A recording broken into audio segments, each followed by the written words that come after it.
बोलो जयकारा बोल मेरे श्री गुरु महाराज की जय। बोल साचे दरबार की जय। आज 18 फरवरी 2023 वार शनिवार, मैं आनंद सिंह अमृतवाणी सेवा ट्रस्ट एवं श्री हरिहर सत्संग मंडल की तरफ से अपना दैनिक सत्संग आप लोग के सामने प्रस्तुत करता हूँ। आप सभी गुरुमुखों को आज महाशिवरात्रि की हार्दिक हार्दिक शुभकामनाएं। अमृत वचन।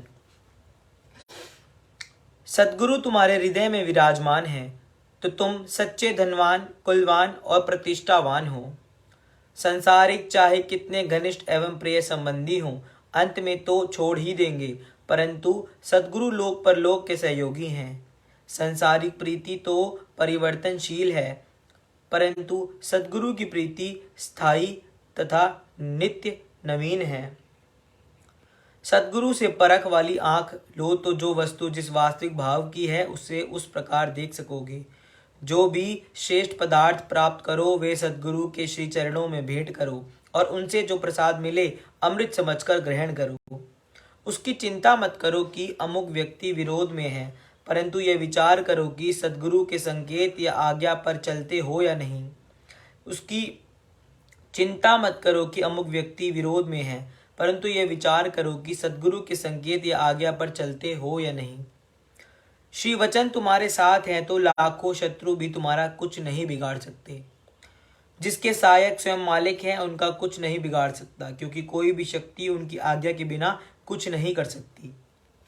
यदि तुम स्वयं को किसी से कम नहीं जानते तो यह निश्चय जानो कि तुम कुछ भी उन्नति नहीं कर सकोगे।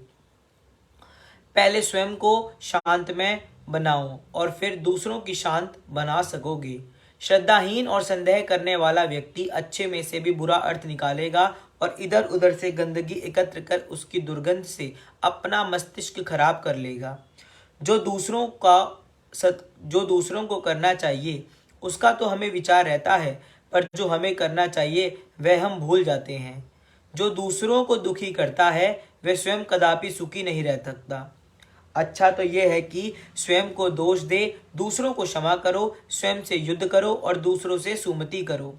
तुम स्वयं को सच्चा प्रेमी तब समझो जबकि ना कभी अप्रसन्न हुए हो और ना ही कभी क्रुद्ध हुए हो। अनुकूल विचारों वालों से मिलकर चलना बड़ी बात नहीं, प्रतिकूल विचारों वालों से मिलकर चलने में ही शूरवीरता है। सच्चा सुख उसे मिलता है जो संतोष व शांति से दुख सहन कर लेता है। इंद्रियों से विजय प्राप्त करने वाला इंद्र से भी बढ़कर सुखी है। तुम अपने मन को संयमित रखो तो प्रत्येक वस्तु तुम्हें ज्ञान देगी।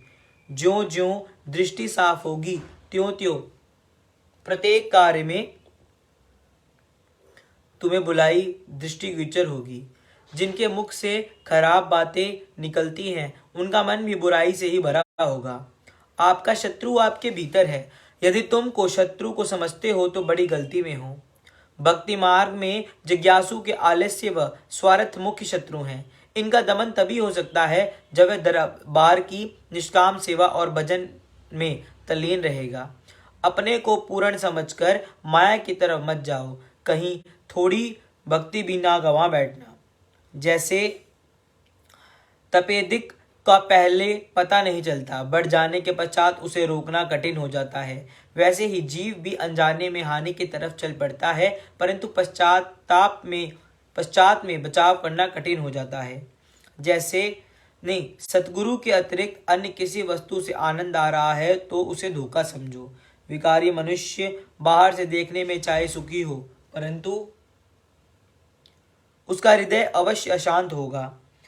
जिस व्यक्ति को सद्गुरु की प्रसन्नता प्राप्त हो जाए उसके भाग्य उदय हो गए समझो। मायासक्त जीव के लिए आवागमन के चक्कर से छूटना असंभव है, और जिसने गुरु चरणों का आश्रय ले लिया वह काल के भय से सुरक्षित हो गया। जब सब और निराशा के बादल छा जाते हैं तो सद्गुरु का आश्रय सूर्य बनकर चमकता है। इसलिए सर्वदा उनकी चरण शरण का सहारा लो ताकि निराशा का मुंह ही ना देखना पड़े। तुम बिछुड़ना ना चाहो तब भी दुनिया से तो विलग होना ही पड़ेगा, इसलिए अच्छा तो यही है कि इसके पूर्व ही तुम उसका परित्याग कर दो। सद्गुरु को विस्मित करने से जो हानि जीव की होती है इतनी अन्य कोई शत्रु नहीं कर सकता। यदि तुम किसी संकट में हो तो सद्गुरु को स्मरण करो, वह संकट शीघ्र ही टल जाएगा। यदि सारा संसार तुम्हें भुला दे तो कोई हानि नहीं, लेकिन यदि सद्गुरु ने भुला दिया तो इससे बड़ी और कोई हानि नहीं। इसलिए भूलकर भी कोई ऐसा काम ना करो जिसे सद्गुरु तुम्हें भुला देंगे। लोगों से जो सम्मान पाते हो वे नाशवान है, उस पर प्रसन्न होगे तो वास्तविक प्रसन्नता गंवा बैठोगे। तुम किसी की स्तुति से पावन नहीं हो जाओगे और ना ही निंदा से बुरे बन जाओगे। लोग तो ब्रह्मा आडंबर एवं बोलचाल को देखते हैं, परंतु मालिक हृदय को देखते हैं। सुशील एवं नम्र व्यक्ति की पहचान यह है कि वह सदैव भलाई करता रहता है, स्वयं को छोटा समझता है। यदि तुम सद्गुरु के वचनों को अपनी बुद्धि अनुसार उल्टा सीधा समझकर सच्चाई प्रकट करने के लिए गवाह बनते हो तो समझो स्वयं को अभी संपूर्ण समर्पित नहीं किया है। मंजूर नज़र उसे ना समझो जो अपनी महिमा स्वयं करता है, बल्कि उसे समझो जिसकी महिमा सद्गुरु करे। मायावी प्रेम धोखा देने वाला और दुखी करने वाला है, सद्गुरु का प्रेम स्थिर और सुखदायक है। सद्गुरु को ध्याने वाला धनियों में धनी और विद्वानों में विद्वान है, क्योंकि कई धनी और विद्वान उसके द्वार के दास हैं।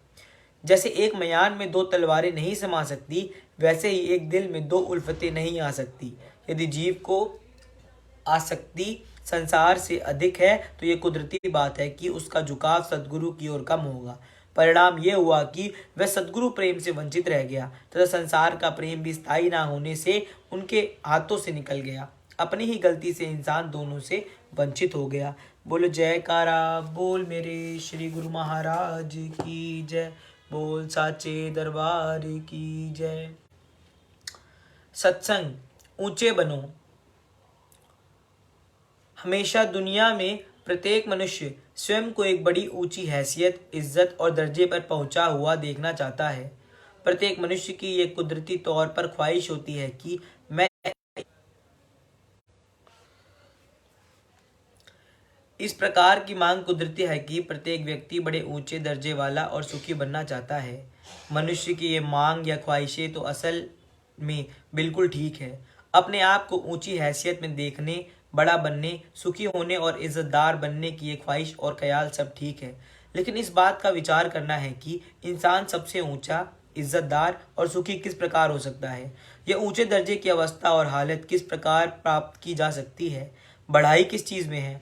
वह जो अंदर में कुरीद या लगन या ख्वाहिश है वह तो बिल्कुल ठीक है, मगर कुसंगति के कारण या बेसमझी के सबब जीव उस ऊंचे दर्जे को पा नहीं सकता। होना तो चाहता है सबसे बड़ा, सबसे अधिक सुखी और सब प्रकार से आज़ाद, मगर दिन प्रतिदिन बनता जा रहा है दुखी, गुलाम और मोह में फंसा हुआ। मन की अशांति दिन प्रतिदिन बढ़ती जा है, बजाय दुखों से आज़ाद होने और शांति पाने के ये और भी अधिक दुखी तथा अशांत बनता जाता है। असल में ये रूह मालिक का अंश है। मालिक के जो गुण हैं वे इसमें भी हैं, अर्थात जिस प्रकार मालिक सुख स्वरूप, आनंद स्वरूप और सत स्वरूप है, वैसे ही ये जीव भी सहज सुख स्वरूप है। इसी कारण ही उसे बड़ा दर्जा पाने का, बड़ी इज्जत हासिल करने का और बड़ी चीज का ख्याल कुदरती तौर पर पैदा होता है, क्योंकि वे असल में है जो रूह या आत्मा जो कि मालिक का अंश है। यह जीव असल में यही रूह है। ऐसा नहीं समझना चाहिए कि यह जीव असल में नीच दर्जे की या मान रहित या दुख रूप या छोटी हैसियत की चीज है, नहीं, बल्कि ये सच्चिदानंद स्वरूप आत्मा है। मगर कुदरती उसूल है कि जिस प्रकार की लगन या ख्वाहिश अंदर में हो और जिस प्रकार के जीव कर्म करे, वैसा ही उसका जीवन भी बनता जाता है। यह जीव असल में गलती और धोखे में आ गया हुआ है। ये काल और माया की सीमा में आ गया है। एक और काल और माया की सीमाएं हैं, दूसरी ओर कुल मालिक या दयाल की सीमा है, जो जिस दायरे में रहता है वैसा ही बनकर रहता है। अब यह जीव काल और माया की सीमाओं में रहकर सुख, शांति और ऊंचे दर्जे को भी पाना चाहता है, मगर यह किस प्रकार संभव हो सकता है। सोचो और विचार करो कि क्या काल और माया भी कभी जीव को आजाद और सुखी होने देंगे? क्या ये कभी जीव के साथ भलाई करेंगे? जो कोई जिसकी सीमा और राज्य में रहता है, वहां के कानून भी उस पर लागू होता है। जिस देश के राज्य में हो रहेगा, वहां के नियम और कानून का भी पाबंद होकर रहना पड़ेगा। अब विचार किया जाए कि ये जीव काल और माया के राज्य में रहकर भी कभी सुख स्वरूप, शांति स्वरूप और आनंद स्वरूप बन सकता है? नहीं, यह कभी नहीं हो सकता। काल और माया की गुलामी में रहकर यदि कोई अशांत काल और माया की गुलामी में रहकर यदि कोई शांति चाहे तो ये किस प्रकार हो सकता है? काल और माया तो रूह के दुश्मन है। क्या कभी दुश्मन भी खुशी से अपना कब्जा छोड़ता है? इसका कारण क्या है? काल और माया का असल में रूह के साथ कोई भी संबंध नहीं, इसलिए उनसे रूह को शांति नहीं मिल सकती। काल और माया का संबंध तो केवल शरीर और इंद्रियों के साथ है। ये एक पर्दा सा दरमियान में पड़ गया है। अन्यथा असल में तो ये जीव दयाल का अंश है और दयाल के साथ उसका निजी संबंध और नाता है। इसलिए दयाल से मिलकर ही उसे सुख शांति प्राप्त होगी, दूसरी सूरत में नहीं। माया और संसार के जितने पदार्थ हैं, ये सब काल और माया की रचना है। इनमें से किसी चीज की चाह दिल में रखकर फिर अगर माया से आजाद भी होना चाहे तो यह असंभव है। यह आजादी नहीं, गुलामी को कबूल करना है। जिनके कब्जे में माया के पदार्थ अधिक हैं, उनसे पूछकर देखा जाए कि क्या ये वास्तविक अर्थों में सुखी हैं? नहीं, वे सुखी कहाँ हैं। सुखी ना होने के कारण यह है कि असल में इन मायावी चीजों से रूह का संबंध नहीं है, इसलिए ये रूह को सुख नहीं पहुंचा सकती। कहाँ रूह और कहाँ शरीर, कहाँ रूह और कहाँ माया के पदार्थ। माया के पदार्थों की चाह मन में हो और खुद को रूहानी इंसान भी कहलाए, या यह तो बड़ा धोखा है। माया के पदार्थों की इच्छा रखता है और फिर बड़ा दर्जा पाना चाहता है। यह क्यों कर होगा? जिस चीज की इच्छा है उसी का दर्जा भी हासिल होगा। माया की इच्छा रखकर वह रूह वाले गुणों को मालिक और आत्मा के आनंद तथा शांति का भागी कैसे बन सकेगा? जो चाह है वही मिलेगी भी। आमतौर पर अक्सर जीवों की चाह क्या होती है? धन दौलत, कुटुंब परिवार के सुख और माया के समान। मगर ये तो सब काल के समान है। जब काल और माया के पदार्थ की इच्छा है तो काल का टैक्स भी लगेगा। काल के राज में रहता है तो उसका टैक्स भी अवश्य देना पड़ेगा। रहना तो जीव चाहता है काल की अमलदारी में और फिर चाहता है सुख। नहीं नहीं, ये नहीं हो सकता। यह कुदरत का कानून ही नहीं है। काल की अमलदारी में तो चिंता, फिक्र, गम, अशांति, राग, द्वेष और ईर्ष्या आदि ये सब काल के टैक्स हैं। इनसे क्यों कर बच सकेगा? कुदरती उसूल है कि जिस चीज की इच्छा है वही मिलेगी, मगर उसका टैक्स भी साथ ही लग जाएगा। धन दौलत की इच्छा है तो उसका टैक्स सर्प की योनि है। माल, मिल्कियत, मकान, जायदाद आदि में सूरती अटकी रह गई तो परिणाम भूत प्रेत के योनि ये उसका टैक्स है। इसी तरह संतों की वाणी के अनुसार प्रत्येक ख्वाहिश का अलग अलग टैक्स है। संसार में प्रत्येक वस्तु का अपना अपना प्रभाव होता है। यदि कोई गर्म चीज खा ले और उसका असर चाहे ठंडक, तो ये किस प्रकार होगा? जो गिजा खाएगा अंदर में उसी प्रकार का प्रभाव भी उत्पन्न होगा। जो चीज स्वयं मांगता है फिर कहे कि मैं उसके असर से बच जाऊं, ये कैसे हो सकता है? अंदर में बुराई के संस्कार एकत्र करो और चाहो कि अशांति में भी बच जाए, तो ये नहीं होगा। यदि कोई ऐसी चीज खा लो जो स्वास्थ्य के अनुकूल ना हो अथवा जो अंदर में विकार पैदा करे, तो फिर उसके असर से कैसे बच सकोगे? बुरे संस्कार तो जीव ने स्वयं एकत्र किए हैं, इसलिए उनका फल भी उसे स्वयं ही भोगना पड़ेगा। आप ही जो चीज खा बैठा है उसका असर भी खुद ही भुगतना है।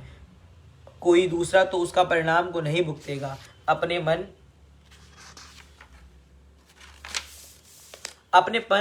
मन में जो कुछ दाखिल कर लिया है वह कहाँ जाएगा? वह तो अंदर में अपना प्रभाव प्रकट करेगा ही। यदि कोई कहे कि मैं उससे बच जाऊं, तो यह बड़ी गलती है और भारी भूल है। क्या ये अपने जीवन का अनुभव नहीं कि दिन भर जो काम करो रात में स्वप्न भी वैसे ही आते हैं? जैसे पढ़ाई कोई पढ़ेगा वैसा ही ताकत भी अंदर में पैदा होगी। उससे कैसे बच सकेगा? वह पढ़ी हुई विद्या कैसे भूल सकेगी? वह तो अब रग रग में समा गई है, वह अब कभी नहीं भूल सकती। इसी प्रकार ही जीवन भर सूरती या ख्याल का जिस चीज से टकराव होता रहता है, इंसान वही रूप बनता जाता है। हर समय और रात दिन के 24 घंटे माया के पदार्थों और असत सत की वस्तु की इच्छा करते रहने से जीव कहाँ से कहाँ जा पहुंचा। असल में तो था कुल मालिक का अंश और बन बैठा नीच योनियों का कीड़ा तथा नरकों का अधिकारी। ऐसा उसे किसने बनाया? किसने इस अवस्था पर पहुंचा दिया? वह स्वयं ही इस हालत को पहुंचा है। स्वयं ही बुरे संस्कार एकत्र किए हैं। धीरे धीरे वे संस्कार एकत्र होकर वही ताकत इकट्ठी हो गई और मन भूत की तरह बलवान बनकर खाने लगा है। इसलिए संत महापुरुष हमेशा, हर समय और हर युग में संसार के अंदर अवतार धारण करते हैं। वे जीवों को उनकी गलती जतलाते हैं कि तुम असल में कुछ और हो, लेकिन बने बैठे कुछ और हो। असल में तो हो मालिक का अंश और सच्चिदानंद स्वरूप रूह या आत्मा, लेकिन बन बैठे हो नाशवान शरीर, जो कि चिंता, फिक्र, गम, अंदेशे और सुख दुख आदि द्वंद्वों का ढेर है। अब सोचो कि क्या तुम दुख रूप गम के मारे और नरकों के कीड़े बनना चाहते हो? अगर ऐसा बनना नहीं चाहते तो फिर क्यों अंदर में हर समय झूठी माया की प्रबल इच्छा लगी हुई है? क्यों तुम्हारे मन में ये झूठी लगन काम कर रही है? ये असलियत की समझ काल और माया के दायरे में रहकर हरगिज नहीं आ सकती। काल और माया का कानून तो जीव को गुलाम बनाना है, मालिक बनाना या आज़ाद करना उनका कानून नहीं है। इसलिए संत सदगुरु जतलाते हैं कि तुम बनना चाहते हो मालिक का अंश और सच्चिदानंद स्वरूप, लेकिन अंदर में इच्छा रखते हो इंद्रियों के सुखों की और मायावी पदार्थों की।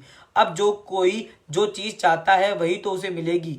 खुद ही जीव ने माया की गुलामी मांगी सो वह मिल गई, चिंता मांगी मिल गई, दुख मांगा वह भी मिल गया। अब जीव विचार करे कि असल में वो है कौन है? असल में तो कुल मालिक का अंश और इसमें वह प्रबल शक्ति भरी है जो कुछ चाहे बन सकता है। इसी असलियत को संत महापुरुष जतलाते हैं। विचार करो कि क्या अधिक माया मिल जाने से ऊंचा दर्जा हासिल हो गया? जीव तो ऊंचा दर्जा पाना चाहता है, मगर जिन चीजों की ख्वाहिश है वे हैं घटिया दर्जे की। फिर यह ऊंचा क्यों कर बनेगा? उसूल की बात है कि सफर करते समय स्टेशन से जिस दर्जे की टिकट मांगेगा वही मिलेगी, और फिर जिस दर्जे की टिकट होगी उसी में बैठक भी जो मांगेगा वही मिलेगा। इसलिए कहा जाता है कि महापुरुष तो जीव को ऊंचे दर्जे की टिकट देते हैं, वे किसी के धोखे में नहीं डालते। सत्पुरुष तो जीव को ऊंचे दर्जे की टिकट अर्थात सच्चा नाम या सार शब्द देते हैं। उस ऊंचे दर्जे की टिकट को जीव संभाले क्या करे कि उसके साथ अपनी सूरती को टकरा दे। जब सूरती उसमें रम जावे तो ये जीव उसी दर्जे पर ही पहुंच जाएगा। यह सदगुरु का सार शब्द ऊंचे दर्जे की और धुर की चीज है। यह धुर धाम की टिकट है। बस इसी से सूरती को मिला लेवे और मालिक से जा मिले। और ये जीव जो मायावी चीजें चाहता है, ये सब क्या है? ये माया के पदार्थ तो दुख रूप हैं। सदगुरु तो जीव को धुर तक पहुंचा देना चाहते हैं और जीव खुद दूसरी तरफ को रुख करता है। जरा विचार करो कि तुम हो किस देश के वासी और रुख किस तरफ को रखा हुआ है। तुम तो असल में दयाल देश के वासी हो, लेकिन रुख रखा हुआ है काल देश की तरफ। सोचो कि ये काल और माया के सामानों की इच्छा किस लिए है? नहीं नहीं, ये तो नरकों का सामान है। इनके लिए जीव की हार्दिक इच्छा नहीं होनी चाहिए, बल्कि हार्दिक इच्छा तो मालिक से मिलने की होनी चाहिए। इसके सिवाय अगर कोई इच्छा हृदय में बिल्कुल नहीं होनी चाहिए। अब जिसके मन में प्रबल इच्छा हो तो होवे माया के पदार्थों की और चाहे मालिक से मिलना, तो फिर क्या मालिक के दरबार में भी ठगी और चतुराई से काम निकल सकता है? नहीं। दिल में जबरदस्त इच्छा है तो काल और माया की गुलामी अख्तियार करने की, और फिर उनसे आज़ादी भी चाहते हो, तो ये कैसे होगा? जिस माया की इच्छा है वह तो फकत छाया है, वह असल की नकल है। उसके पीछे क्यों फिरते हो? छाया खुद तुम्हारे पीछे दौड़े, ना कि तुम छाया के पीछे मारे मारे फिरा करो। अगर तुम ये कहो कि इन मायावी सम्मानों को पाकर इंसान बड़ा बन जाता है, तो सोचो कि काल और माया की हुकूमत में बड़ा बनना असल में क्या है? असल में वह उनकी गुलामी को अख्तियार करना है। काम, क्रोध, लोभ, मोह, अहंकार की हुकूमत में अगर बड़ा बन भी गया तो क्या वह उनका मालिक है या गुलाम? अगर जीव के अंदर में काम, क्रोध आदि काम करते हैं तो फिर चाहे कितना भी बड़ा क्यों ना बन जाए, असल में वह गुलामी है। हाँ, यदि अंदर में यह विकार नहीं है तब तो वह बेशक बड़ा दर्जा रखता है। बस यही ऊंच नीच का लक्षण है। संत तो यही कहते हैं कि ऊंचे बनो और ऊंचे दर्जे को पा जाओ। तुम क्यों नीचे की तरफ जाना चाहते हो? अगर तुम्हारे अंदर में काम, क्रोध आदि है तब तो दर्जा बहुत ही नीचा है। यह कुदरत का न्याय या इंसाफ है। इसमें किसी के साथ तनिक भी रूह रियायत का प्रश्न नहीं। यहाँ तिल भर की भी गुंजाइश नहीं है। स्वयं ही अपने ख्याल को तौलो, अंदर में कौन सी इच्छा या लगन काम कर रही है। अपने आप को परखो कि तुम्हारा रुख ऊंचाई की तरफ है या नीचाई की तरफ। इसमें किसी दूसरे की इच्छा पर फैसला नहीं। कोई दूसरा तुम्हें धोखा नहीं दे सकता, बल्कि खुद ही जिस चीज की इच्छा मन में लगा रखी है वही बनोगे। अब क्या तुम नरकों और 84 का कीड़ा बनना चाहते हो? क्या नीच योनियां, दुख और अशांति चाहते हो? नहीं नहीं, सुख शांति और आनंद की तरफ रुख करो। मालिक से मिलने की इच्छा पैदा करो और मालिक से जा मिलो। अपने अंदर में श्रेष्ठ गुण पैदा करो और सच्चाई व नेकी को पैदा करो। जो आत्मा के गुण हैं वे तुम में नहीं हैं। वे गुण अपने ख्यालों से नहीं मिलते। अपनी लगन, अपने मन की मति और गुरुमति में बड़ा भारी अंतर है।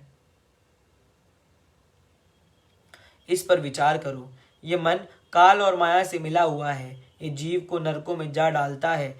यह गलत रास्ते पर ले जाता है। इसलिए मन को मुख्य ना करो। अंदर में यह इच्छा नहीं होनी चाहिए। ये गलत है। तुम संतों के कथन को और गुरु के वचन को मुख्य रुख रखो और गुरुमुख बनो। सत्पुरुषों के वचन की रहनुमाई में चलो। मन की रहनुमाई हरगिज अख्तियार ना करो। क्या अपने मन की या संसार की रहनुमाई में जीव सुखी रह सकता है?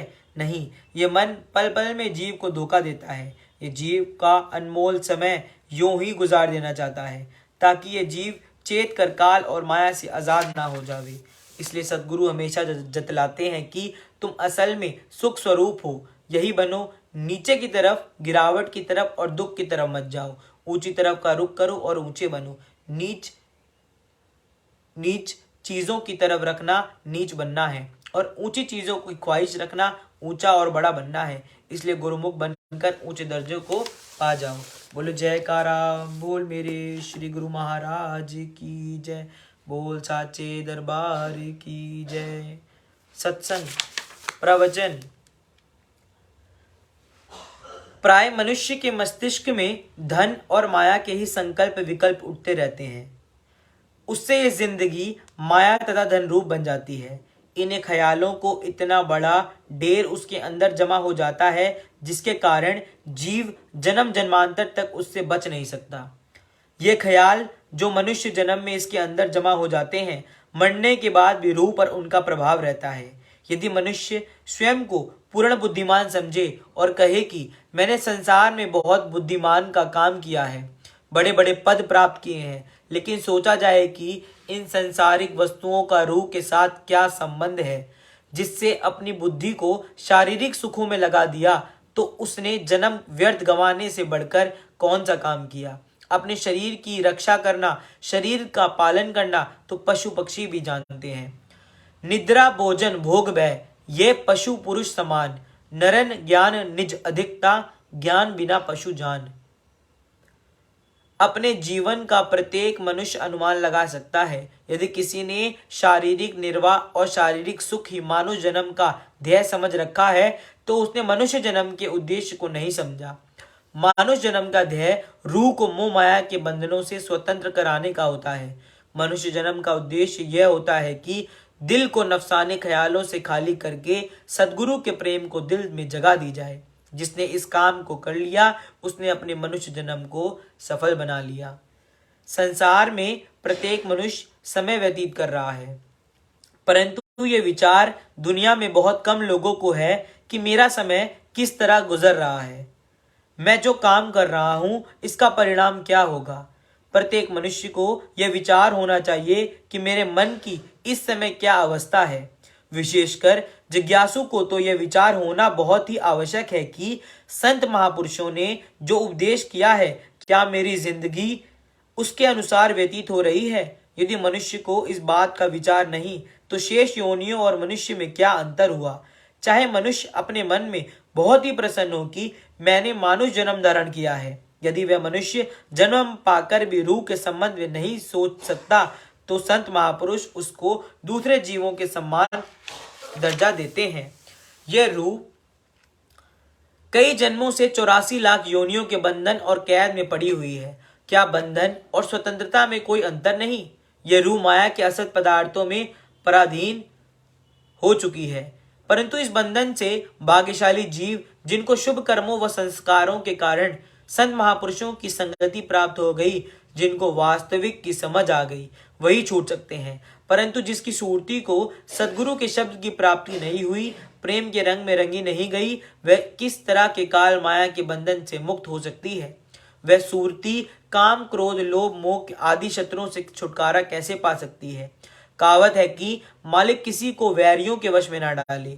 शत्रुओं के वश में आया हुआ जीव कितना दुखी होता है, इसको केवल संत सद्गुरु ही जानते हैं। संत सद्गुरु ही सच झूठ की परख करवाते हैं। इसलिए जीव को भी सद्गुरु के वचनों पर विश्वास करके अपने विचारधारा को सद्गुरु की सेवा, भजन अभ्यास व रूह के हित में लगाना चाहिए। बोलो जयकारा बोल मेरे श्री गुरु महाराज की जय, बोल साचे दरबार की जय। आज हम अपना दैनिक सत्संग यहीं पर समाप्त करते हैं। राम राम, जय सच्चिदानंद, सत श्री अकाल।